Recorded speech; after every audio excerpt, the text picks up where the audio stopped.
রাষ্ট্র মানে glorified municipality না।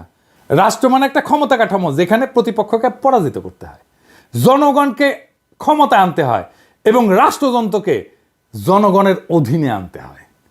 এই ক্ষমতা নির্মাণের প্রকল্প ছাড়া বিএনপি কেবলই একটা ভোট চাওয়া দল, একটা রাজনৈতিক পার্টি না।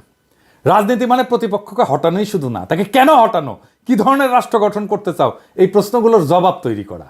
সেই জবাব বিএনপির কাছে নাই। যদি রাষ্ট্রকে শুধু সুশাসনের প্রশ্ন দেখেন তাহলে আপনি হাইরা যাবেন, কারণ মানুষ শুধু পরিষেবা চায় না, তারা সম্মান চায়, নিরাপত্তা চায়, আত্মমর্যাদা চায়। ক্ষমতার প্রকৃত ব্যবহার মানে সেই মর্যাদার স্থাপনা। বিএনপি যদি সত্যিই রাজনৈতিক শক্তি হতে চায় তাহলে তাকে শুধু ক্ষমতায় যাওয়ার কথা না, তাকে বুঝাই দিতে হবে সে কি ধরনের রাষ্ট্র তৈরি করতে চায়, কিভাবে নাগরিকদের সেই রাষ্ট্রের সহযাত্রী করতে চায়। রাজনীতি মানে শুধু নির্বাচন না, রাজনীতি মানে দৃষ্টিভঙ্গি এবং দায়িত্ব, প্রতিরোধের দর্শন। বিএনপি এখনো সেই দর্শন ছুঁইতে পারেনি, কিন্তু আমাদের সেই দর্শন ছুঁইতে হবে, নইলে বাংলাদেশের মুক্তি নাই। ইনকিলাব জিন্দাবাদ।